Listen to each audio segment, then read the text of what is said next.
entertainment nerd. Let's go. I love this movie. I could watch it like 100 times a day, man. This movie was great. I liked it. Why watch it again? Now, probably. Look, I'm so happy. Who's the chick at the end of Suicide Squad, the first one that's like doing the whole voodoo dance and just like Enchantress. Yeah. Okay, just because of her, that movie dipped on me, bro. It was just like terrible. Like I couldn't. But the Suicide Squad was dope. Dope as fuck. Like, man. yo, listen. From the very beginning, it was like action, and like you didn't even realize that like however many amount of hours had gone by, and it was eventful. It kept you in the loop, and like it was unexpected. Like for example, when Harley like shoots the dude after he's like telling her like the story, and like she's that was awesome. That's another thing. I don't know if you guys noticed, but there was a lot of like children. Like there was a lot of talk about like children and yo, we just don't do that to children. Like, yo, they were jigging at Hollywood, bro. Yo. It was crazy. Yeah, it was a movie that had a message to it. Like, it was a message that it didn't beat you in the face, but it was there. Yeah. Oh yeah. I think he's right. Yeah. So they killed him off quick because it shock value. James Gunn is what he's doing is he's cleaning the slate off of the previous movie and saying this is my movie. And no better way to do it but that way. So not only that, but it set the precedent for the movie, right? Because at that point you're on the edge. You're like, well, if he's going to get rid of them, he's going to get rid of anybody. Yeah. It set that precedent that like you don't know what's going to happen in this movie. And I felt that, at least for me, I don't know if you guys would agree, but I felt that from the opening scene when they kill off basically all Team A, basically. To the end. I felt that you don't know what's going to happen in this movie. I loved it. Loved it. It was, I mean, right off the beginning. It was just it gave me what I didn't like. It gave me the sense that I was watching another Suicide Squad. Oh yeah. Okay. Yeah. Like a whole different movie. Well, without Will Smith and his Will Smith antics.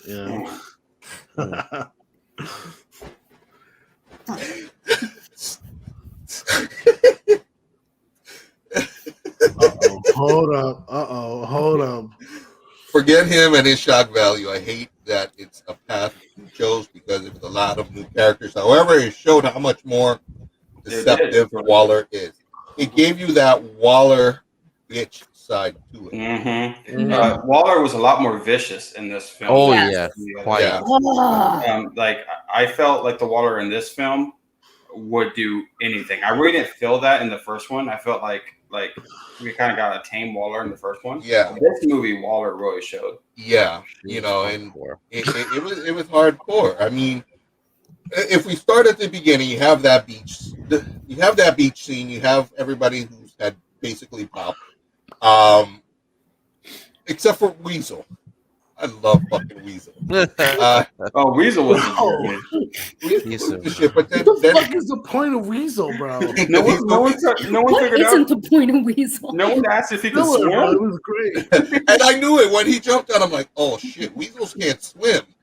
I had an idea. Like, Weasel can't swim.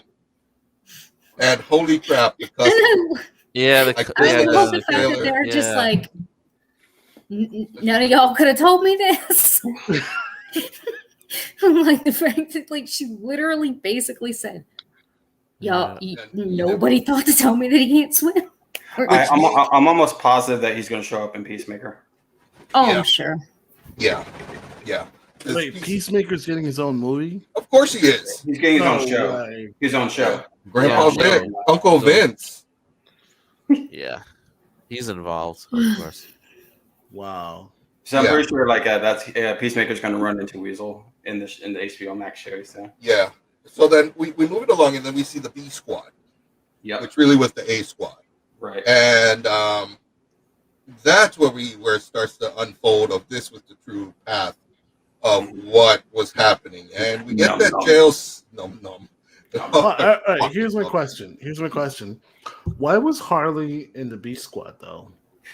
I think it was one of those going back to what I was mentioning in the beginning. I think it was just the stakes thing, right?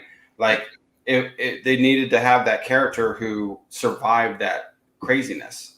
Mm-hmm. So it's kind of as if she escaped with her life, type of thing. Show her resilience. Right. It was one of those things of it helped develop the story of oh shit, now we got to go for Rick Flag. Mm-hmm. Oh shit, Harley's still alive. Now we're gonna get Harley in the movie. And it helped develop like the way Peacemaker in jail for shooting Superman with a kryptonite bullet. Well, they didn't even say kryptonite bullet, did they? I thought that. Yeah, I think they did. Yeah. I don't remember. He's a kryptonite bullet. But as you see the developing of how she's bringing it, then you have him meet King Shark, and then from there they go meet Polka Dot Man. Who everybody thought was a fucking joke, and as Nikki. Okay, as you see Polka Dot Man coming out of his cell, you have a certain character in the background who's like, "Ha ha ha! My daughter would like some polka dots for her birthday." Yeah, you did. You did, and I was just like, it took me twice because I saw that and I'm like, damn, wait, and then I went back. I literally went back, and I'm like, holy fucking shit, that's Calendar Man.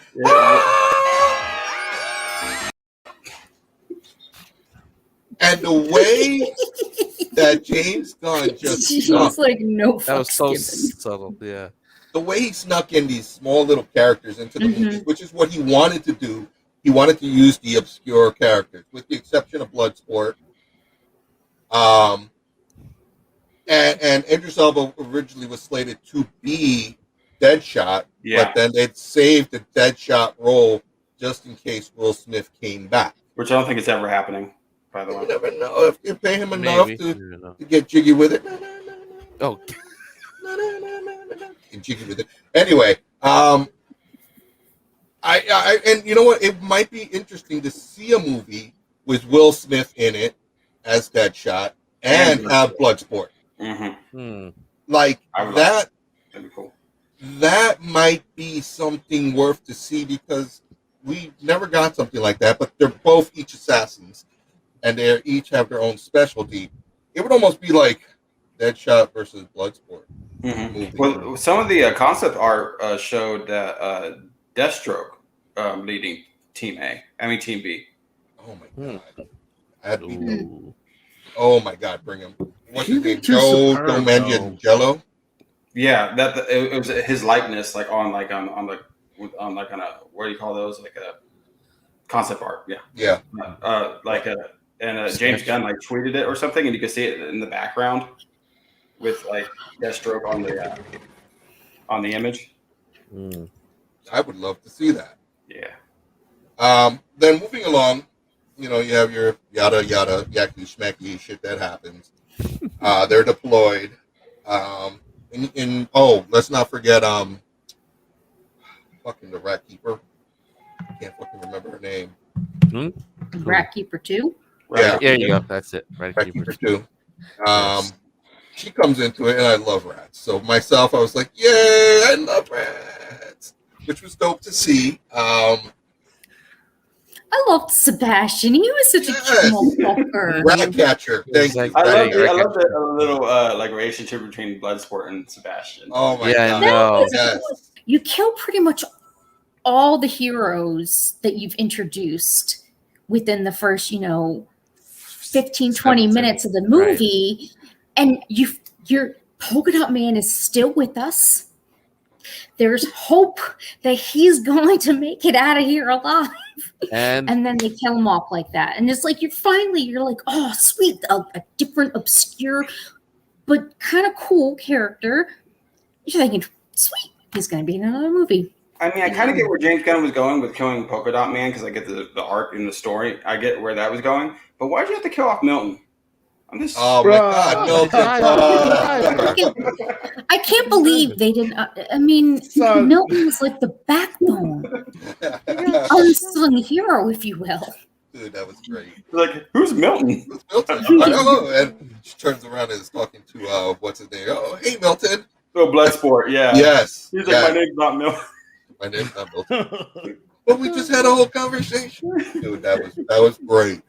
And it just it was when she got the staff, I was like, oh, knowing who the villain was, I was just like, oh, okay. Yeah, I see what's happening. I see what that's for.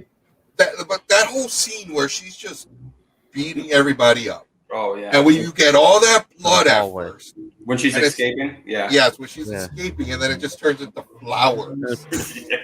But how I saw that is like, and I'm maybe reading way too into it, but what I think is like, it's Hardy's mind, right? Because I think back to like the Birds of Prey movie, and James Gunn looked like he adapted a lot of that type of like imagery that was in the Birds of Prey movie. So I think we were seeing it from Hardy's point of view. I just think that they could have gone with so many other doctors full of in the DC universe that would make more sense. I get why they chose to Thinker, but you didn't need to kill him.